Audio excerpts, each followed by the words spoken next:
नमस्कार, स्वागत है आपका अपने YouTube channel doctor Madhubala classes में। मैं हूं राजेंद्र कुमार वर्मा और आज हम करेंगे उच्च न्यायालय का क्षेत्राधिकार।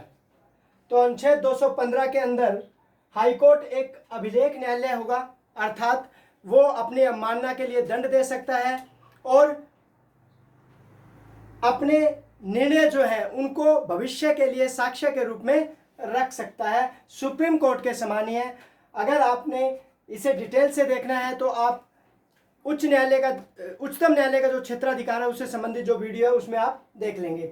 आर्टिकल 225 विद्यमान हाईकोर्ट की अधिकारिता राज्य विधानमंडल विधि द्वारा तय करेगा कि हाईकोर्ट अपने कर्मचारियों के लिए नियम बना सकता है, अपनी बैठकों के लिए नियम बना सकता है। तो यह अधिकारिता राज्य विधानमंडल विधि द्वारा तय करेगा। फिर है प्रारंभिक क्षेत्राधिकार। प्रारंभिक क्षेत्राधिकार वो क्षेत्राधिकार है जिसमें मामले जो है वो अधीनस्थ न्यायालय में न जाकर सीधे प्रारंभिक हाई कोर्ट में आते हैं, उन्हें प्रारंभिक क्षेत्राधिकार बोलते हैं। तो संसद सदस्यों और राज्य विधानमंडल सदस्यों के निर्वाचन संबंधी विवाद हाई कोर्ट में लाए जा सकते हैं। वसीयत, विवाह, तलाक, कंपनी कानून एवं न्यायालयों की अवमानना से संबंधित और सिविल मामले में मद्रास, मुंबई, कोलकाता हाईकोर्ट को आरंभिक अधिकारिता प्राप्त है। यानी वसीयत में, विवाह में, तलाक में, कंपनी कानून एवं न्यायालयों की अवमानना, सिविल मामलों में मद्रास, मुंबई, कोलकाता हाईकोर्ट को आरंभिक अधिकारिता प्राप्त है। अन्य किसी भी हाईकोर्ट को सिविल मामले में आरंभिक अधिकारिता नहीं है। यानी जो फौजदारी मामले हैं उनमें तो सभी को आरंभिक अधिकारिता प्राप्त है, लेकिन जो सिविल मामले हैं उनमें सिर्फ मुंबई, मद्रास और कलकत्ता हाईकोर्ट को ही आरंभिक अधिकारिता प्राप्त है, अन्य में नहीं है।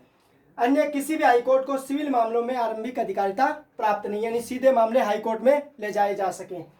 अधीनस्थ न्यायालयों से भेजे गए संविधान की व्याख्या से संबंधित मामले, यानी जो अधीनस्थ न्यायालय हैं उनको ये लगे कि ये मामला जो है वो संविधान की व्याख्या से संबंधित है, तो वो मामला भी किस में आएगा? सीधा हाई कोर्ट में आएगा।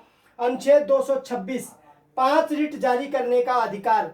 ये 5 रिट जो है मूल अधिकारों के साथ साथ अन्य मामलों में भी जारी की जा सकती है, जबकि आर्टिकल 32 के अकॉर्डिंग सुप्रीम कोर्ट जो है वो सिर्फ मूल अधिकारों को परिवर्तित करने के लिए ही 5 रिट जारी करता है। वहीं आर्टिकल 226 के अंदर हाईकोर्ट को ये अधिकारिता प्राप्त है कि वो मूल अधिकारों के साथ साथ अन्य मामलों में भी क्या कर सकता है? 5 रिट जारी कर सकता है। तो एक बार इसका स्क्रीनशॉट लेंगे, उसके बाद नेक्स्ट देखते हैं। अपीलीय क्षेत्राधिकार। हाईकोर्ट सामान्यतः अपीलीय न्यायालय ही होता है, अपील की जा सकती है अधीनस्थ न्यायालयों से। हाईकोर्ट में राज्य के तहत आने वाले अधीनस्थ न्यायालयों के आदेश के विरुद्ध अपील की जाती है। 2 प्रकार की अपील होती है, दीवानी मामलों में और आपराधिक मामलों में। दीवानी यानी सिविल और दूसरा यानी फौजदारी आपराधिक मामले।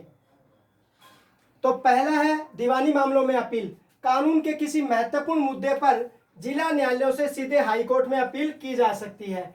धन संबंधी मामले में जिला न्यायालय से हाईकोर्ट में अपील की जा सकती है। 44वां संविधान संशोधन अधिनियम 1978 के द्वारा राजस्व मामले में भी हाईकोर्ट में अपील की जा सकती है। अब है आपराधिक मामले।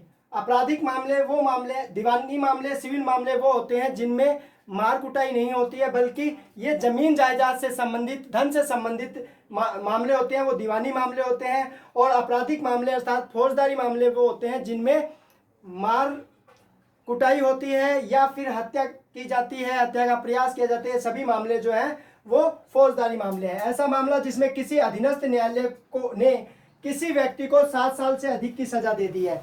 यानी कोई अधीनस्थ न्यायालय है उस राज्य में, जितने भी अधीनस्थ न्यायालय हैं, किसी व्यक्ति को 7 साल से अधिक की सजा दे दी है तो भी हाईकोर्ट में अपील की जाएगी। सत्र न्यायालय द्वारा दिए गए मृत्यु दंड पर भी हाईकोर्ट की पुष्टि करना अनिवार्य है। हाईकोर्ट के एकल न्यायाधीश के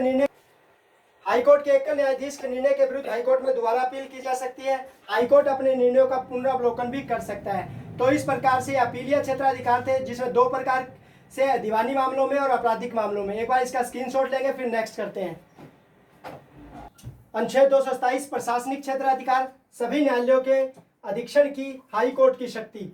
ट्रिब्यूनल के अधीक्षण की शक्ति किसके पास है? हाईकोर्ट के पास है। ऐसे न्यायालयों से विवरणी रिटर्न मंगवा सकता है और वह नियम बना सकता है। लेकिन सेना न्यायालय के अधीक्षण की शक्ति नहीं है। किसको? हाई कोर्ट को। 228 कुछ मामलों का उच्च न्यायालय को अंतरण यानी ट्रांसफर स्वयं मंगा सकता है। अगर कोई संविधान से संबंधित कोई मामला है, संवैधानिक मामले से संबंधित है, संविधान का कहीं उल्लंघन हो रहा तो उस मामले को स्वयं अपने पास मंगा सकता है, ट्रांसफर किया जा सकता है। अनुच्छेद 230 उच्च न्यायालयों की अधिकारिता का संघ राज्य क्षेत्रों पर विस्तार संसद विधि द्वारा उपबंध करेगी कि कोई हाई कोर्ट जो है वो संघ राज्य क्षेत्र पर भी उसकी अधिकारिता हो या किसी संघ राज्य क्षेत्र की अधिकारिता किसी राज्य हाई कोर्ट पर हो, तो ये जो सारा है वो संसद विधि द्वारा उपबंध करेगी। तो ये था हमारा हाई कोर्ट का क्षेत्राधिकार। उम्मीद करता हूं आपके लिए उपयोगी होगा। धन्यवाद।